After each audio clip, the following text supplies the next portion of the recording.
Buenas noches, gracias por tomar nuestra llamada. Mario, ¿qué tal? Un gusto de nuevo, como siempre. Oye, pues a ver, la Comisión Nacional de Hidrocarburos, según sus perspectivas, dice que México en el sexenio del presidente López Obrador, si bien nos va, vamos a alcanzar una producción de 1.9 millones de barriles diarios, que para nada es la proyección que tienen en el gobierno. Creo que la tenían inicialmente en un 2.4 millones, ¿no? Que creo que eso está descontado, que no se va a dar. Pero pues ya llama la atención que nos vamos a quedar, decían ahí en la comparación, cerca de el nivel de petróleo extraído en el sexenio de López Portillo, así como se escucha. ¿Cómo ves estas cifras, estas proyecciones de la Comisión Nacional de Hidrocarburos?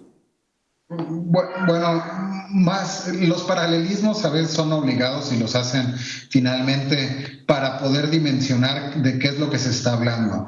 La CNH lo que presentó es sus proyecciones de producción que como parte de sus actividades continuamente están evaluando, revisando y actualizando, ¿no? Creo lo importante es entender cuáles son los drivers, vaya, los factores que construyen cada uno de estos escenarios.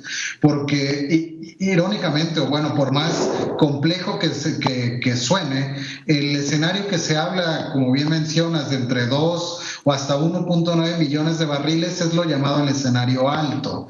Sin embargo, este tiene algunos factores que se observan complejos de poder alcanzar para que se pueda dar. Ellos establecen un escenario A y uno B, como en el argot se le llama el best case scenario y el worst case scenario, ¿no? O sea, el mejor de los casos y el peor de los casos. Ahora mismo los pueden ver en pantalla y este mejor de los casos se construye partiendo de la idea que no solamente se sigue con la actividad planeada en los planes de explotación que cada uno de los operadores en México con contratos signados tiene, Pemex incluido por supuesto, sino que van más allá de lo que tienen proyectado como primer éxito o como mínimo ofertado dentro de sus planes de explotación y considera un pozo adicional por cada uno de los campos que están signados.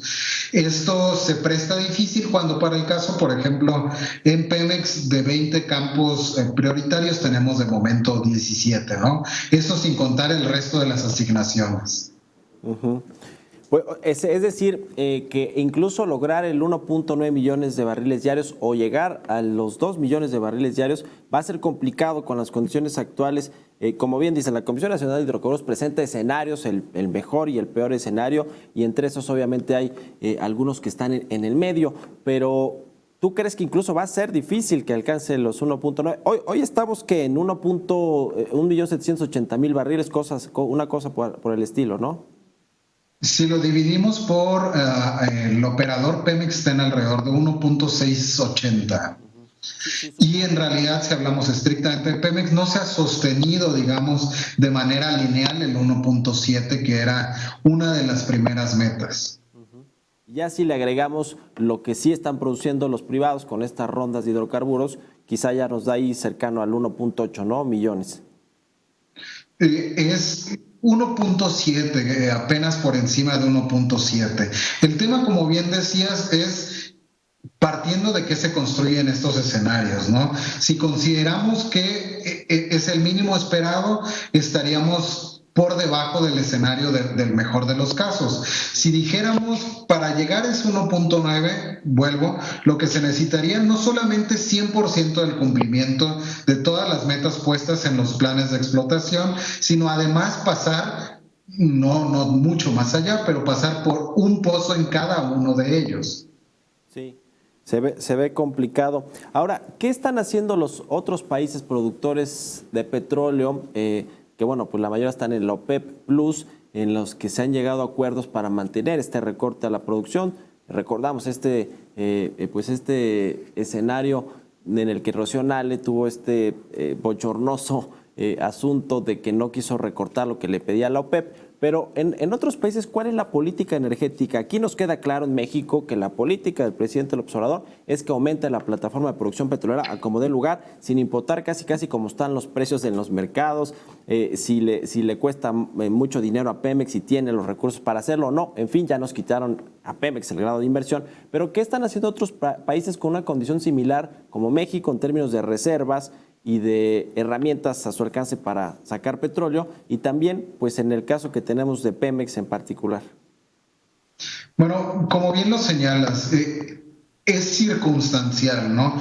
Dado el momento en la caída de los precios del petróleo, hay que ir más allá. La construcción del problema es que actualmente los propios precios distan de una recuperación de la demanda, mientras tenemos el factor almacenamiento que, como ya hemos platicado, va a ser el primero en agotarse. ¿Por qué? Porque es bien sencillo. Lo que está almacenado, tú ya invertiste, el costo ya está pagado para tenerlo ahí disponible. Es decir, cuando el movimiento, la actividad industrial comience a dinamizarse de nuevo, utilizarás lo que ya tiene costos amortizados antes de invertir, ¿no?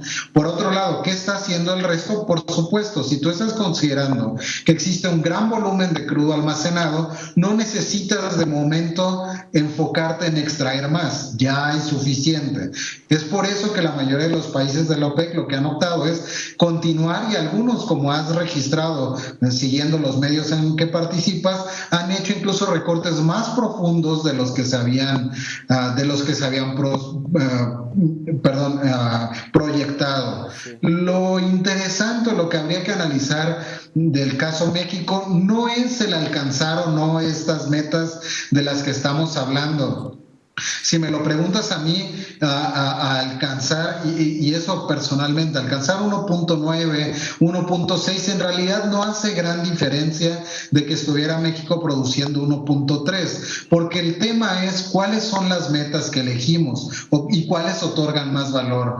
¿Nos da más valor alcanzar un número de barriles determinado por no sabemos qué, o nos da más valor alcanzar el número de barriles el cual permita a Pemex tener los mayores márgenes de utilidad, hacerse rentable, tener los costos de manera que pueda balancear con el precio que está produciendo y trabajar de manera más eficiente? Vaya, yo digo lo mismo, pondría la pregunta sobre la mesa: ¿qué nos conviene más? Y no soy el primero que lo dice, ¿no? O sea, un Pemex que produzca 1.9, que platicamos 3 millones de barriles y genere o caiga en pérdidas, o un Pemex que haga un bastante saludable 1.3 millones, pero tenga utilidades cada trimestre, ¿no? Claro, que sea productivo. Oye, brevemente, Eric, te quiero preguntar sobre este asunto de las exportaciones de petróleo, que también han caído y quizá tiene que ver con que se paralizó una parte de la actividad económica por el coronavirus, pero tenemos un problema con Medio Oriente, ¿no? En abril nos compró 86% menos de los que nos solía comprar, más o menos es el dato.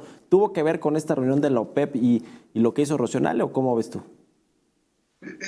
Lejano Oriente es el tema, vaya, se refiere a Asia, los países más alejados en Asia. Es un escenario que se veía previsible como parte de la dinámica finalmente geopolítica que hay en el mercado petrolero, a raíz de, más allá, digamos, de la reunión per se, de los acuerdos que no se lograron alcanzar en colaboración de todos los participantes, ¿no? Lo que se buscaba era establecer una métrica plana, es decir, para un número determinado de participantes, un porcentaje igual de reducción, lo cual nos llevaba no a un volumen de reducción similar, pero todos hacían, era una suerte de más protocolo que de otra cosa, ¿no? Al no alcanzarse ese acuerdo, se preveía que uno de los escenarios fuera lo que en el mercado internacional se llamaba como una estrategia de descuentos dirigidos. ¿Qué es lo que hacen? Es forzar de alguna manera a todos los agremiados, a todos los involucrados a colaborar con el cártel. Finalmente es una estructura de cártel OPEC, ¿no? Sí, sí. Bueno, pues interesante. Muchas gracias, Eric Sánchez, por haber tomado nuestra videollamada y buenas noches. Mario, gracias a ti, saludos a tu audiencia. Que estés muy bien, hasta luego. Eric Sánchez de IHS Markit. Vamos a hacer una pausa.